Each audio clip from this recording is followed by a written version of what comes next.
நமஸ்காரம் அண்ணா. நாங்கள் சிவார்ப்பண கோசேவா ட்ரஸ்ட்லேருந்து வரோம். நீங்கள் வைத்தீஸ்வரன் கோவிலோட ஸ்தல வரலாறு எங்களுக்காக சொல்லுங்கள்.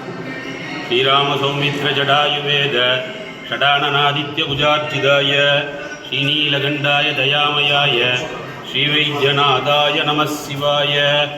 வணக்கம். புள்ளிருக்கு வேலூர் எனும் வைத்தீஸ்வரன் கோயில். அதாவது புள்ளி என்றால் பறவை, ரிக்கு என்றால் வேதம், ஊர் என்றால் சூரியன், ஜடாயு என்ற பறவை முருகன், வேதம், சூரியன் நால்வரும் பூஜை பண்ணியதுனால புள்ளிருக்கு வேலூர் என்று பெயர். இது செவ்வாய் க்ஷேத்திரம், அங்காரக ஸ்தலம் செவ்வாய் க்ஷேத்திரம். அதாவது செவ்வாய்க்கு ஒரு முறை வெண்குஷ்ட வியாதி வந்தபோது கைலாயத்தில் போய் ஈஸ்வரனை பிரார்த்தனை பண்ணார்.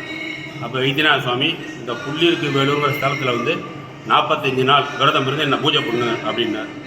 அதேமாரி இங்கே இந்த செவ்வாய் பூஜை பண்ணார். பூஜை பண்ணும்போது அவருக்கு இந்த நோய் நீங்கப்பட்டது. தையல் நாயகி தைல பாத்திரம் ஏற்றிட்டு சுவாமிக்கு டாக்டராக இருக்கும்போது, அதான் டாக்டர்னு சொல்கிறோம் வைத்தியர், அதுக்கு ஒத்தாசையாக இருந்தபோது தைல பாத்திரம் கொண்டு எல்லாருக்கும் அந்த மூலிகை தீர்த்தம் கொடுத்து வியாதியை நிவர்த்தி பண்ணதுனால அம்பாளுக்கு தைலம்மை தையல் நாயகி என்று ஒரு பெயர். தையல்னா பெண்கள், நாயகினா தலைவி. பெண்களுக்கு தலைவி என்ற பொருள் செய்யக்கூடிய தையல் நாயகின்னு பேர். சுவாமி 4448 வியாதியை நிவர்த்தி பண்ணுறார். அம்பாள் தெற்க பார்க்க இருக்கார், சுவாமி மேற்க பார்க்க இருக்கார். செல்லமுத்துக்குமார சுவாமி விசேஷமூர்த்தி. அதாவது எல்லா ஊர்லேயும் அர்ஜாமம் சுவாமிக்கு அம்பாளுக்கு பள்ளியர் நடக்கும். இந்த ஊரில் பார்த்தீங்கன்னா ராத்திரி புனுகாப்பு விசேஷம். இந்த தர்மயாதீனத்துக்கு உட்பட்ட இந்த 27 தேவஸ்தானத்தில் இங்கே இந்த புனுகாப்புங்கிறது விசேஷம். ராத்திரி முருகனுக்கு புனுகு சாத்தி, நேத்திரப்படி என்கின்ற சந்தனம் சாத்தி அர்ஜாம பூஜை. அதுக்கப்புறம் தான் சுவாமி, அதுக்கப்புறம் அம்பாள். அது என்ன காரணம்னா, குழந்தையாக இருக்கிறதுனால குழந்தைக்கு பால் தூக்க வச்சுட்டு அப்பா அம்மா காலம் பண்ணிக்கிறதா ஐதீகம். தை உற்சவம் முருகனுக்கு சிறப்பாக 10 நாள் உண்டு. பிரம்மோற்சவம் பங்குனி உத்திரம் 27 நாள் உற்சவம். ஆடி உற்சவம், இது நித்தியப்படி உற்சவம்னு பேர் இந்த ஊரில். அதனால் மாதம் மாதம் ஏதோ ஒரு உற்சவம் இருந்துகிட்டே இருக்கும்.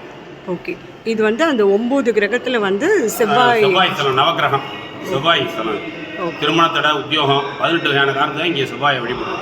திருமணம், உத்தியோகம், தம்பதிகள் ஒற்றுமையாக இருக்கிறதுக்கு, ரத்த சம்பந்தமான வியாதி இல்லாமல் இருக்கிறதுக்கு, விபத்து இல்லாமல் வாகனம் ஓட்டுறதுக்கு, கோர்ட்டு கேஸ் ஜெயிக்கிறதுக்கு, வேலை பார்க்குற இடத்துல பெரிய பதவி வருது. அதனால் செவ்வாய்க்கிழமை கொஞ்சம் கூட்டம் அதிகமாக இருக்கும். ஆனால் இங்கே என்னைக்கு பண்ணிட்டாலும் அந்த பலன் உண்டு. ஏன்னா இது அனுகிரக ஸ்தலம். தேங்க்யூண்ணா. நமஸ்காரம். Thank you so much.